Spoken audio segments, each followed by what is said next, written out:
I mean, Jane Goodall, I mean, she didn't exactly mince words, did she? She's very No, blunt. very blunt. That's one way to say it. Yeah, so this is from The Guardian. It says Jane Goodall, humanity is finished if it fails to adapt after COVID-19.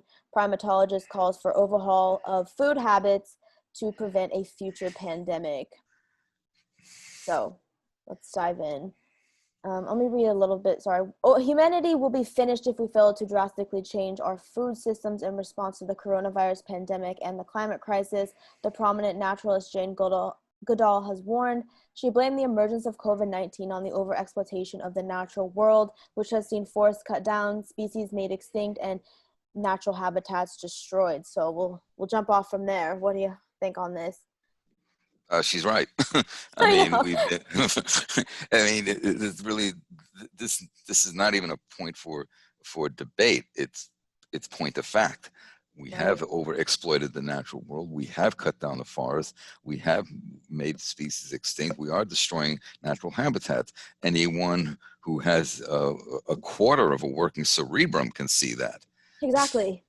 Yeah, the deforestation rate is increasing, and the COVID-19, wildlife has been known to come back, but I don't know. I think we're going back right back to normal. It was just a little blip.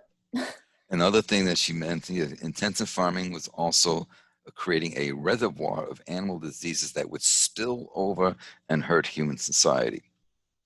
Right. So as we cut the trees down, animals are intermixing more because there's no more land for them. Like species are crossing over, right? That's kind of the argument, which in case can create pandemics. The Not mixing. only that, when you clear forests that are intricate ecosystems and then use the resulting land to grow one type of crop, Right. Mm-hmm. Monoculture. that's not good, because first of all, you're removing the complexity, and then it actually promotes the jump of any disease organism, zoonotic or not, because you remove any potential competitors, any potential factors that might keep any such pathogen numbers in check or the spread in check. Mm-hmm. You basically pull, what's the saying, let the genie out of the bottle. Yeah. So that, and this is kind of, with this COVID, it looks like, from bats. Well, how do you get to the bats? You have to clear forest so you can get them, so you can shoot them in the forest. Yeah, it's that feedback loop that's just out of control now. The genie's out of the bottle, and which is supposed to accelerate. These wildfires get bigger, land getting drier. Um, we're on borrowed time, is how I feel.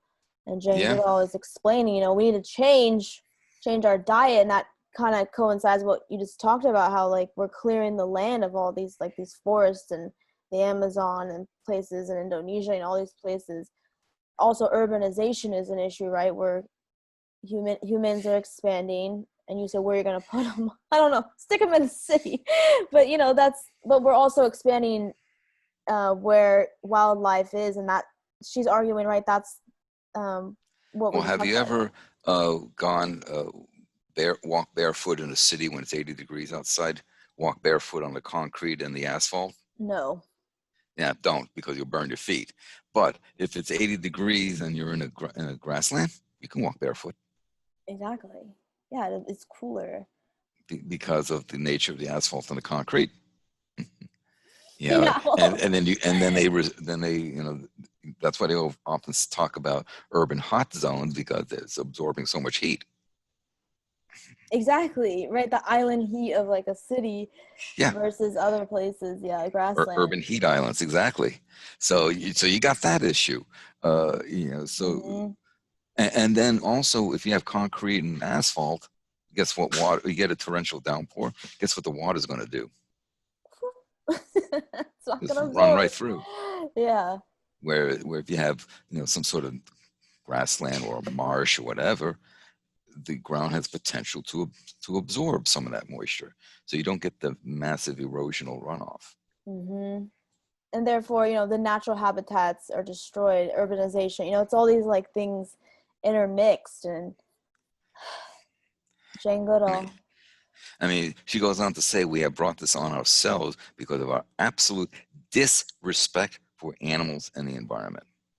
Our disrespect Exactly. for wild animals, our disrespect for farmed animals has created this situation where disease can spill over to infect human beings.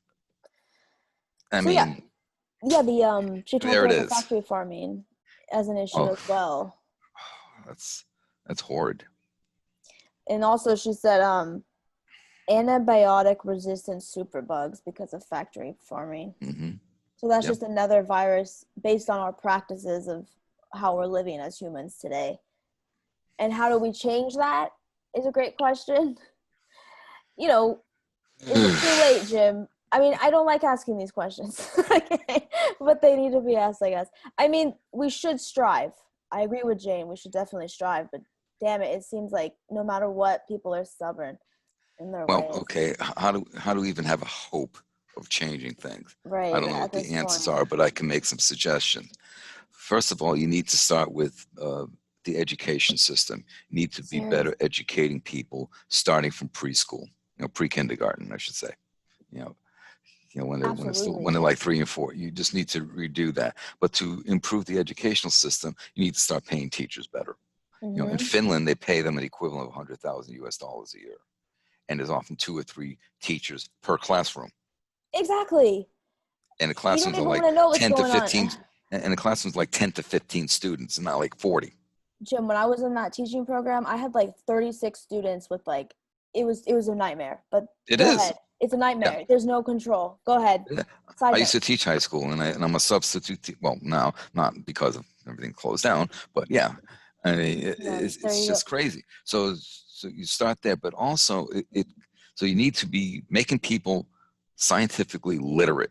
Right now, Hmm. there's a massive pandemic of scientific illiteracy in the world. I hate to say. No, And it's completely true. The demon haunted world, right? I'm It's not saying everyone needs to be a scientist, but people should know that some basic scientific principles.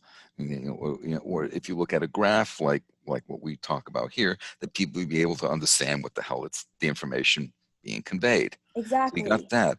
But the other thing is, and I stress this point a lot in my videos, is that all us scientists can do is we collect the data, we do our analyses, we present our reports, we make recommendations. Right. It's up to the politicians to take the recommendations and implement policy changes. And the politicians don't, because they're bought out by the corporations, they won't do this. Mm-hmm. Absolutely. It's That's the corrupt. problem, as I see it. Like, so don't be coming out after us scientists. Hey, we're trying to freaking warn you people, but you poo-poo us, you ignore us, you ridicule us, you tell us, oh, we just want the funding, which my response is a big F you. Mm-hmm. It's just like, we're not raking in the money here, dudes. And so we need to get the politicians to get their asses in gear and do something.